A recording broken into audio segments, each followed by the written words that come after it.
அழுத கண்ணும் சிந்திய மூக்குமாய் உள்ளே நுழைந்த சுமதியை பார்த்ததுமே தாய்க்கும் மகளுக்கும் ரொம்பவே அதிர்ச்சியா இருந்தது.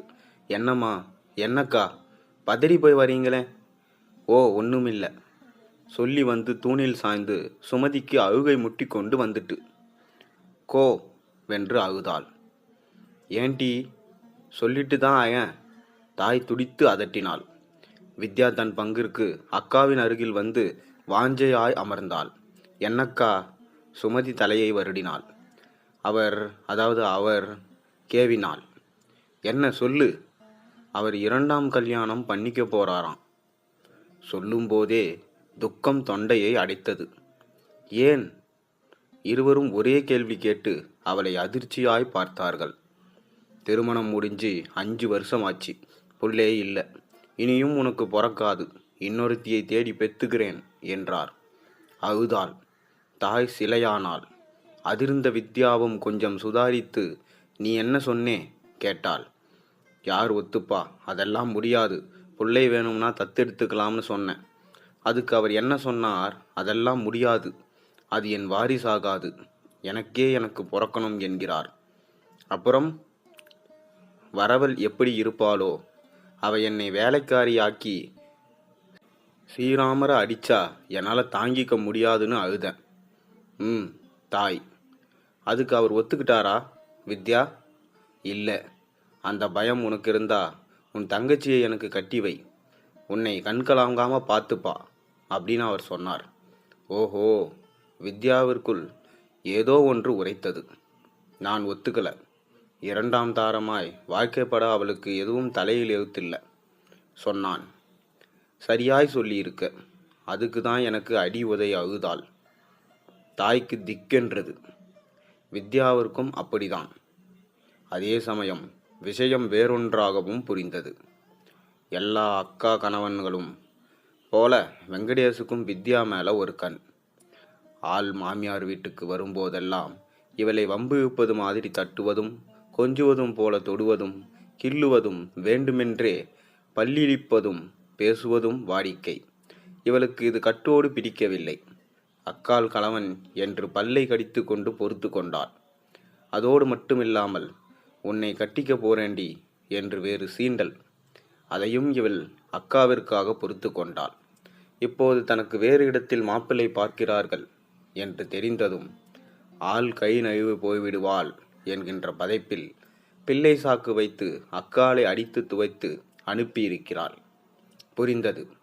வாழ்வில் குழந்தை அவசியமா? குழந்தைகள்தான் வாரிசு வாழ்க்கையா? வாரிசு ஒன்று வந்தால்தான் வாழ்க்கை சிறக்குமா, நிறைவாகுமா?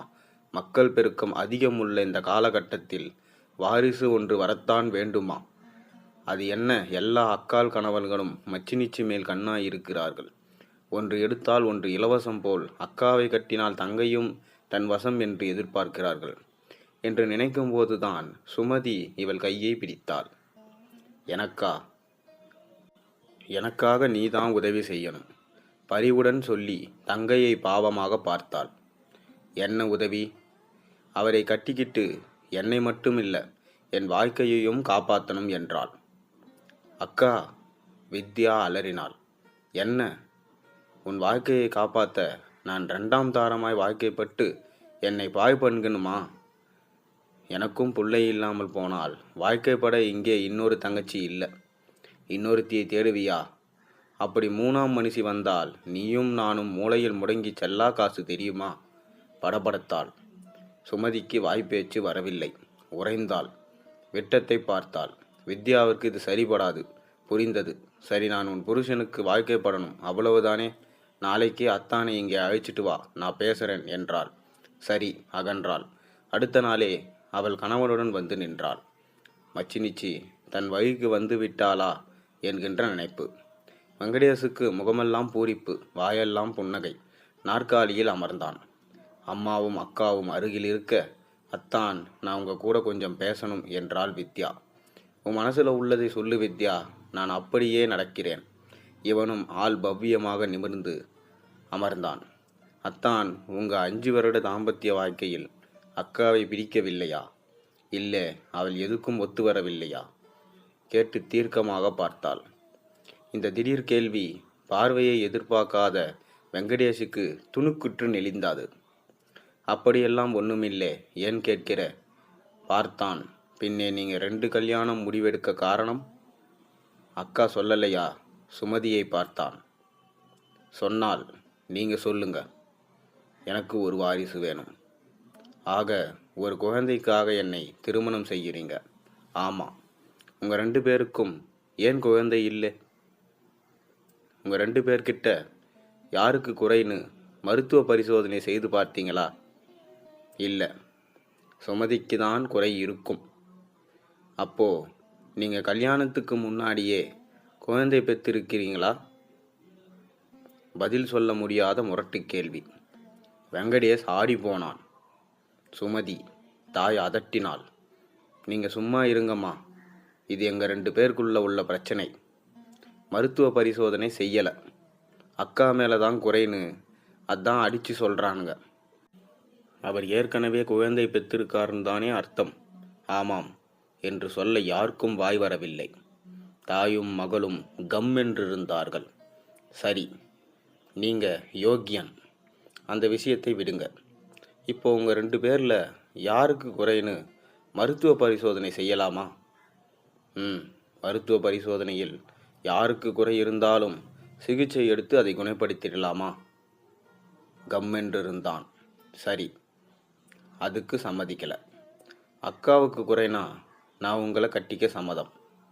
உங்களுக்கு குறைனா அவளை வேறு ஒருத்தனுக்கு கட்டி வைக்கிறீங்களா? வித்யா கோபத்தில் எழுந்தான். என்ன பேச்சுடி பேசுகிற? தாய் ஓடி வந்தாள். உஸ் என்று அவளை கை நீட்டி மறைத்து தடுத்த வித்யா, அத்தான் கோபப்படாதீங்க, பொறுமையாக கேளுங்க, அமைதியாக சொன்னாள். அமர்ந்தான். உங்கள் மனைவியை இன்னொருத்தருக்கு கட்டி வைக்கணும்னு சொன்னபோது உங்களுக்கு கொதிக்குதே, அதுபோல தான் நீங்கள் இன்னொருத்தியை கட்டிக்கிறேன்னு சொன்னதும் அக்காவுக்கு கொதிச்சிருக்கும். அத்தான், உங்களுக்கு வந்தால் ரத்தம், சுமதிக்கு வந்தால் தக்காளி சட்னியா? மாமியார் உடைச்சா மண் சட்டி, மருமகள் உடைச்சால் பொன் சட்டியா? அத்தான், குழந்தை இல்லே என்கின்ற கவலை வருத்தம் கணவன் மனைவி 2 பேருக்கும் இருக்கும். இன்னும் சொல்ல போனால் ஆண்களை விட பெண்களுக்கு தான் அந்த கவலையும் வருத்தமும் அதிகம். அதை உணர்ந்து குழந்தைதான் வாழ்க்கையான நினைச்சு பிரச்சனையை சுழுவாக்கி, இந்த பிறப்பில் நான் உனக்கு குழந்தை, நீ எனக்கு குழந்தைன்னு ஒருவருக்கொருவர் மேல் அன்பு வச்சு ஆறுதலாய் வாழணும். அதிலும் மனசு சமாதானம் அடையலைனா அனாதை ஆசிரமம் போய் தத்தெடுக்கலாம். இன்னொருத்தர் குழந்தை எப்படி வளருமோன்னு பயம் வேணாம். பிஞ்சு குழந்தைங்க கள்ளம் கபடம் அறியாதவங்க, எடுப்பார் கைப்பிள்ளைங்க. எப்படி வளர்க்கிறோமோ அப்படி வளரும். அதுக்கும் சரிபடலையா? இருக்கிற சொத்தை இல்லாதவர்களுக்கு கொடுங்க. அவங்க வாழ்த்தருக்கு 10 பிள்ளைங்க பெற்றுக்கிறதுக்கு சமம். அப்புறம் குழந்தை இல்லை என்கிறதற்காக 2ஆம் தாரமெல்லாம் சரியான தீர்வு இல்லை அத்தான். உங்ககிட்ட குறை இருந்தால் ஒரு உயிரணுவை ஊசி மூலமாக அக்கா கர்ப்பவையில் செலுத்தி குழந்தை பெற்றுக்க வாய்ப்பிருக்கு. அக்காவுக்கு குறைனா வாடகை தாய் மூலம் உங்கள் உயிரணு மூலமே நீங்கள் குழந்தை பெற்றுக்கலாம். என்ன பணம் தான் அதிகம் செலவாகுமே தவிர குழந்தை பெற்றுக்க முடியாது என்கின்ற பேச்சுக்கே வேலை இல்லை. இப்படி எல்லாம் வாய்ப்பு சக்தி வசதி இருக்கும்போது எதுக்கு வீண் ஆசை? 2 பொண்டாட்டி, வாழ்க்கையில் குழப்பம் திண்டாட்டம். நிறுத்தினாளா சுமதி. வா போகலாம் சொல்லி வெங்கடேஷ் இருக்கையை விட்டு எழுந்தான். என்ன அத்தான் பதில் சொல்லாமல் கிளம்புறீங்க? கேட்டாள் வித்யா. பதில் சொல்கிறதுக்கு அவசியம் இல்லை வித்யா, நல்ல நேரத்தில் நல்லது சொல்லி எனக்கு கண் திறந்திருக்க. இனி எங்கள் வாழ்க்கையை நாங்கள் பார்த்துக்கிறோம். உனக்கு நன்றி.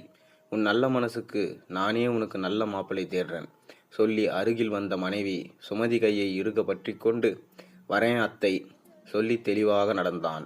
வித்யா தாய் முகங்களில் மிகப்பெரிய மலர்ச்சி ஏற்பட்டது. நன்றி, வணக்கம். இது போன்ற ஒரு நல்ல கதையில் நாளை உங்களை சந்திக்கின்றேன். அதுவரை உங்களிடமிருந்து விடைபெறுகிறேன். இந்த கதை உங்களுக்கு பிடித்திருந்தால் மறக்காமல் ஒரு லைக் பண்ணுங்கள். மேலும் உங்கள் நண்பர்களோடு இந்த கதையை பகிர்ந்து கொள்ளுங்கள்.